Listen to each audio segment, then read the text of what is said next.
Hey everyone, welcome to the channel and I hope you're all doing well. In today's video, we'll be going over how to deploy your first AWS Lambda function using the Serverless Application Framework, as well as GitHub Actions. So hopefully you'll find this video useful, and of course if you do, and you want to see more videos just like this one, please do consider hitting that like and subscribe button as it really helps out the channel an incredible amount. Now let's dive right in. So it's important to note that the serverless framework we'll be using here is actually different from the concept of serverless. This framework is a tool that helps developers deploy serverless applications to the cloud. It's also a vendor-agnostic framework, so it supports different cloud providers. But in this video, we'll only be using with AWS. And if you take a look here at their documentation page, you can see all the cloud providers that it currently supports. And also, if you don't know or haven't used GitHub Actions before, basically it's a continuous integration / delivery platform directly integrated and provided by GitHub. What that means is that it allows you to, for example, run your linter or run your test and ultimately deploy your application to where you want it to be. Awesome, so now let's get started. The first thing you want to do is head over to your AWS Management Console and search up IAM, which stands for Identity and Access Management, and we'll click Users, and we're going to go ahead and create a new user. And what this user will do is that it will allow us to execute and deploy our Lambda function. So we'll just call it Lambda User. And we will only need programmatic access because we're going to be deploying to AWS using GitHub Actions, which is a programmatic, and the serverless framework, which only requires programmatic access. So we'll check that, and we'll go to permissions. So we can go ahead and also create an IAM group, a user group, and we'll call this the Lambda group, which will hold our Lambda user. And we actually want to go ahead and add a few policies that have already been created for us by AWS. And these include AWS Lambda full access. So we'll search that up and check it off. And this one gives us full access to AWS Lambda, the service. And we'll also get search up IAM full access, which gives us full access to identity and access management, which is what we are currently on. And we also want access to CloudWatch logs, which is a logging service so that we can check whether our Lambda function is working. And we also want AWS Lambda role, which basically grants this specific user or any user in this Lambda group permissions to invoke the Lambda. And lastly, we also want AWS Cloud Formation full access. And this last policy basically gives our user full access to deploy things to AWS Cloud. And CloudFormation is the tool that AWS provides for us to deploy resources to the cloud service. So we're going to go ahead and click Create Group once we've checked all those off. And awesome, now it's created. And we'll just click Next Tags. We don't actually need any tags as they are optional. And we'll just check everything. Everything's correct. And we'll click Create User. Awesome. So now that our user is created, this is the only time and the last time that you'll be able to see the credentials that we need here, which includes the AWS Access Key ID and the AWS Secret Access Key. So we're going to go ahead and actually copy these over. And the first thing we want to do is actually create a repo. So I've already done that. I'm going to go into Settings, and we're going to insert these secrets into the repo.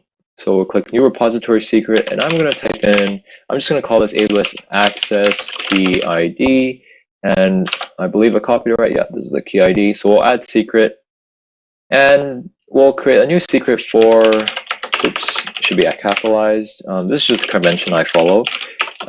Secret access, ooh, I did not spell that right. Okay, secret access key, and we'll copy this over, and awesome. Okay, now it's stored in our repo, and once I refresh the page, this will no longer be here. So we're gonna close this, and there we go. Now all our secrets are loaded, and we can begin coding our project. All right, so we can go ahead and head over to our favorite IDE. In this case, we'll just be using VS Code, and once that's open, we can open a project directory. We'll just call it basic serverless Lambda here. And then we'll open up a terminal seeded into this directory, and we'll go ahead and actually install the serverless framework. You can do this using npm or yarn, and we'll install it globally. This is a command that you would run, but since I've already installed it, I will not run it again. And what this does is this gives us access to the serverless CLI, which actually allows us to run a command that helps us install boilerplate files that will get us started right away. So we can run serverless create -- template AWS-Node.js, and this will give us some boilerplate templates and code for deploying Node.js Lambda functions to AWS. And now it's done. So this, as you can see here, it creates 3 files: a git ignore, our Lambda handler file, and the serverless.yml file. And basically, this is the main file that we'll be using to configure what resources we need and which cloud provider we'll be deploying to. Anyway, so first things first, we'll create a source folder, and then we'll move our handler.js file inside just for the sake of project structure. So, sorry, just give it a second. It's taking a while. Okay, awesome. So once it's moved inside, we can go ahead and check out the serverless.yml file. So most of this content we don't actually need, as you can see here. It's mostly comments. So we'll comment that out and keep it simple. And the first uncommented line is the service field. And this basically specifies the name of the serverless service that we want to deploy. And by default, it just takes the name of the project directory. So basically, it's basic serverless Lambda. And we don't need the organization here. We also don't need to specify the framework, so we can remove that. The next important thing is the provider, and this specifies the cloud provider that we are going to deploy to. In this case, it'll be AWS, and the runtime will be the runtime of the language and what version that we're going to be using. So the latest version of Node.js supported by AWS Lambda currently is actually Node.js 12.x, so that is what we will specify. And we can also actually specify the region on which we want to have our service be available mostly for. And basically what this means is that, for example, if you want your service to respond quicker to, for example, where you're currently located or any other particular location, you may wish to change the data center or region specified here so that it may respond quicker to requests. So you can actually go to the AWS Management Console and click under here, and you can check all the regions that are available. So for the sake of the tutorial, we'll just use US West 1, which is around California. So we'll change that there and we'll hit save. We don't actually need any Lambda IAM roles here. So we'll comment that out. And we also don't need any of this. So we'll leave that all out and comment it. Awesome. So as you can see here, it actually boils down to really simple, only a few lines, and we can actually deploy this. And the last thing here is actually the most important part, which is the functions. And it specifies specifically what functions we want to deploy to AWS and where they are located in terms of our project. So as you can see here, in the boilerplate code provided, the function handler name is called hello. And that is why it's also called hello here, and it's referenced as hello in the path. But we do need to change this path because we moved the handler.js file into our source folder. So we'll go ahead and change that to source/handler.hello. So right now it's correct. Hello might not be the best function name, so we'll change this to generate random number, because this function will eventually help us generate a random number, just to keep things simple. And there we go. We can hit save. And we'll just insert the code. So we'll go ahead and create a random number, preferably an integer, math.random times 100.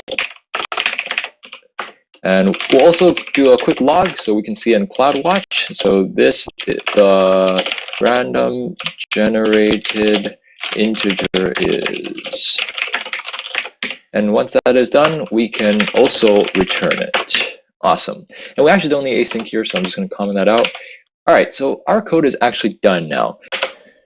So the next thing we want to do is to actually deploy this serverless service to the AWS cloud. And there are 2 options that we can do. We can actually run serverless deploy, the command from our terminal, and deploy that to AWS, but that will require us to run the command every single time. And we want to keep things automated. So we won't follow that approach for this tutorial, and we'll go ahead and use GitHub Actions. So to do so, we want to first go to the root path of our project structure, and we'll go ahead and type in .github for a new folder name, and we'll create a nested folder under that called workflows. And basically, GitHub will automatically read any files from here, and if you specify in the correct format, GitHub Actions will automatically run for you to do what you have specified. So we'll go ahead and create a file called main.yaml, and this will help us run our action on the main branch. I actually need to change the branch name here, so I'm going to do that real quick. Okay, I need to commit and then I'll change it. So we'll do that in a bit. But as for GitHub Actions, there's a lot of templates online that you can follow, and we'll go ahead and actually follow one of the ones provided by the serverless GitHub action. So without going into too much detail, we'll just go ahead and quickly copy this for the sake of brevity, and we'll quickly cover what these mean without going into too much detail. So the first field is called the name, and basically this is just going to be the name of the action, so we'll just call it deploy Lambda, and this is specifying which branches you want to trigger this action when you push to this branch. So we have a branch called, which we'll call main in a bit, so we'll call it main here. And here it specifies a list of jobs that you want it to run. And this is the name of the first job. We'll just call it deploy. We'll leave it as that. Again, the name is specified here again. And this will tell you, this specifies which machine or which type of machine that you will be running on. Ubuntu Linux will be the cheapest option available on GitHub Actions, so we'll keep it as that. Again, node version, so we'll keep it as that, 12.x. And here, this line here will check out into our project structure. So that's important that we have it there. So we'll keep it as that. And the node version, again, it's there. We don't actually have any, or a package.json or any dependencies that we need to install, so we can remove that. And that is pretty much it. All right, and the last step is actually the serverless deploy. And this is the key part. This actually uses the serverless GitHub action. So if you recall from the beginning of the tutorial, we created the secrets AWS access key ID and AWS secret access key. And this is where we will be accessing it. So we can comment that one out. And basically, once we push this to the main branch, GitHub Actions will automatically detect those secrets and read them and fill them in here. And it will run serverless deploy behind the scenes for us. And then that will deploy our Lambda function to the AWS cloud automatically. And this is really great because you don't have to run serverless deploy manually every time. You just need to commit and push to master or the main branch directly. So once that is set up, we'll go ahead and actually commit it. So we'll stage everything and we'll write initial commit. And this is where we'll actually change the name of the branch. So, all right, and then we'll do push origin main.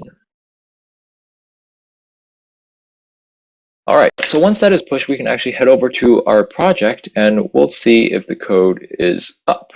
And awesome, so as you can see, it's here and you see this yellow dot, which means that it's actually building. So this is our GitHub action deploy Lambda, as we have specified earlier in the main.yml file. As you can see here, it's just building and setting up all the resources that it needs to build and run the commands that we have specified. So I'm going to let it build here, and we'll come back and right when the build finishes. So as you can see, the job finally completed. All the steps of the jobs are finished and our Lambda function should be deployed to the AWS cloud. So we can actually head over to the AWS Management Console again, and we'll type in, sorry, not AWS, we'll type in Lambda, and we'll just check if the function is actually deployed. And make sure that we are actually in the correct region. So as right now, we can see that no function exists here. So one important thing is to check out into the correct region that we have deployed a Lambda function, which would be US West 1 in this tutorial. So we'll click that. And awesome. So as you can see, our function is right here with the correct configuration things that we have specified in our serverless.yml file. And if we go ahead and just click, we'll click test, test event. Right now it's irrelevant. We'll hit test. And if we take a look at the logs, we'll be able to see the log that we have written. So we give it a second to load. Okay, awesome. As you can see, we see one log stream, and in the message, we see the random generated integer is 2, as we have written. And you can also see here, since our code is really short, the exact code that is written for a function. And that is pretty much it in terms of the deployment side. One other important thing that we can specify in the serverless.yml file is also the timeout and the amount of memory. So right now it's configured at 1 gigabyte, so like 1,000 megabytes and 6 seconds. But for the sake of deploying a function that just generates a random number, 1 gigabyte of RAM is far too much. So we're going to actually change that right now. So we'll go ahead back into our code. In the serverless.yml file, we will include a few additional fields for our Lambda handler. Namely, it will be timeout. We'll just give it 6 seconds enough, but for the sake of changing it, we'll just do 60, and this will be in seconds. And we'll also configure the memory size. The lowest that we can actually configure is 128 megabytes, and the units is also megabytes, so we'll keep it as 128. And once this has been deployed and the job has completed, we will see that the Lambda function will use 128. So I'm going to go ahead and commit this, and we'll come back right when the job completes. Okay, great. So the job is completed here. As you can see here, our latest commit is just a dot. We click into it. We can see all the steps that have been checked off and have been completed. So we'll go back here and refresh the page of our Lambda function, and we should be able to see that the resources allocated for this function have now been updated, as well as the timeout. So we'll just scroll down. As you can see here, has been allocated changed to 1 minute, which is 60 seconds, and 128 megabytes of memory. So that's pretty much it in terms of like changing the fields that you might find important or frequently updated in terms of updating your Lambda function. One last thing to note is that the name of the function actually is basic serverless lambda dev hello, and the reason why it's named like this is that this is actually the stage. So dev is the stage that we have specified, and hello, I realized I actually forgot to change it here. So serverless will allow you to actually specify any name you want here. I realized I forgot to change it here to generate random number. I probably should have done that earlier. In terms of the stage, we have specified as a development stage here. You can change it to whatever stage you want. And your Lambda function will be named respectively.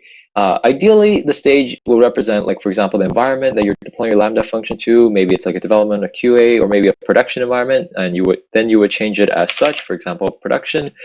And then the name of the layer Lambda function would then be basic serverless lambda -prod -generate random number. But yeah, I realized I forgot to do that earlier, but that is pretty much the last thing we will be covering.